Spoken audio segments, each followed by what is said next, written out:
Today we will have a brief description about myths, indications and contraindications, advantages and disadvantages of placing the basal implants, myths and some misconceptions about implants. I will explain you in brief. So there are many misconceptions in patients that placing an implant into the bone will have problem with their eyesight, they will get headache, they will have future problem with their health system, all those things are wrong. The basic concept of implantology is that if you can place your implant in a proper bone, whether it's a cancellous bone or the cortical bone, the second cortical or the first cortical, if you can place your implant properly in the bone, and if the stability, that is the primary stability of your implant is good, so the outcome will be good and the treatment is also going to be positive and it will be fruitful. Okay, so there is no problem with the placement of the implant. Only thing is it has to be placed properly in the cortical or the cancellous bone with good stability. That is the primary criteria. So all the patients who have missing tooth, whether it is a partially edentulous or complete loss of tooth because of ill-fitting dentures or because of periodontal disease, they can go for implant supported processes which may be hybrid denture or with the PFM processes, or it may be zirconia processes. So don't have any doubt. If you have doubt, ask your implantologist about the treatment planning for you. So how the doctor is going to plan your case, plan your treatment. So have a proper discussion with the doctor.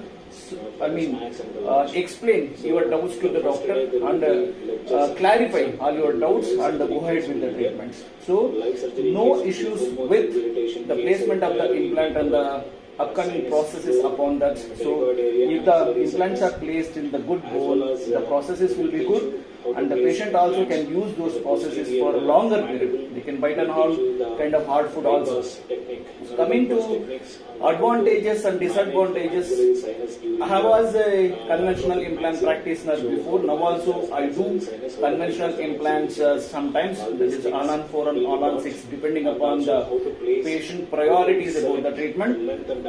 So in corticobasal implantology, the advantage is that you are going to place the implant in the deeper bone, that is the bone below the cancellous bone, that is we call it as second cortical. So when you look at the height of the bone, when there is a tooth, the crest will be the first cortical bone, below that is the cancellous bone, below the cancellous bone, that is below the tip of the root of your teeth, that is called as the second corticals.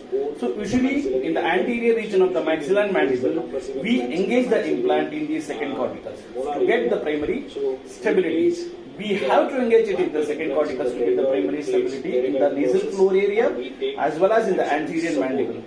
When it comes to the upper nasal floor area, we have to perforate the nasal floor in such a way that so your implant is going to have good stability and good anchorage, and outcome will be good. So after the processes has been given, same holds good in the lower anteriors also.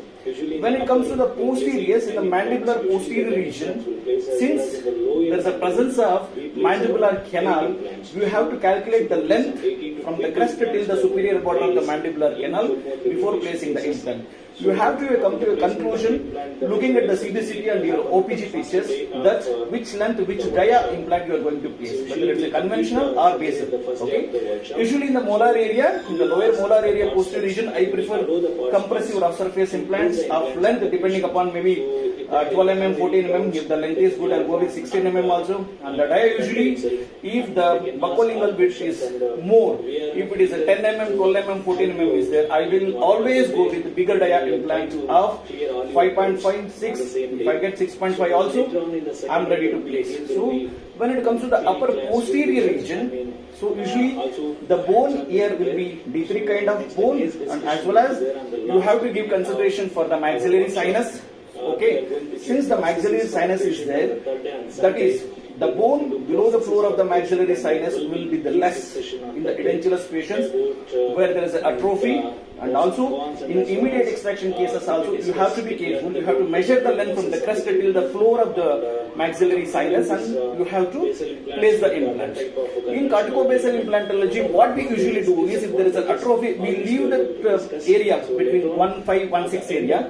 We usually place the implant in the anterior wall of the maxillary sinus and the posterior wall of the maxillary sinus. You can tilt the osteotomy and place the implant in the 1-4 region, angling towards the midline, okay, towards the nasal floor in the 1-4 region, okay. Whereas in the posterior wall of the maxillary sinus, okay, we place it as a transsinus implant kind of. That is, the implant passes through the maxillary sinus in the posterior wall, comes out of the maxillary sinus in the posterior wall, and engages in the tuberosity area. So beyond this tuberosity area also we engage the implants in the pterygoid plates. That is the area between the mesial and the lateral pterygoid plates where the bone will be very good and it's a D2 kind of bone. We can engage the implant of length 20 mm or 22 mm like that. Okay. In full mouth cases, always place implants in the pterygoid area so that the whole heart stabilization you will get, and will get good anchorage with the support for the process. Okay. So, in the lower mandibular region, always you go with rough surface implants of dia depending upon the distance between the buccolingual width. So, you have to calculate and place the implant. Okay. Suppose if the length you measure from the crest to the superior border of the mandibular canal is less, then sometimes you have to do narrow bypass techniques. I'm telling you again, narrow bypass is necessary when there is a need. Okay. When there is an atrophy of the mandible, you have to do narrow bypass. I usually do narrow bypass from buccal to lingual, wherein I engage those implants in the mylohyoid ridge area. So I'm going to hit the mylohyoid ridge. Okay, I will engage the tip of the implant in the mylohyoid ridge area and get the stability. Later on, since it's an angulated implant placing hitting the mylohyoid ridge, you can bend the implant up to 15 to 20 degrees and brought the abutment to the occlusion for your prosthetic part. So this is the way we place the implants in the corticobasal implantology. Limitations with the conventional implant is that you cannot place lengthy implants in conventional. Nowadays, even the conventional implantology, they have come up with some tilted implants. In the two-piece only tilted implants have come, so that can be used.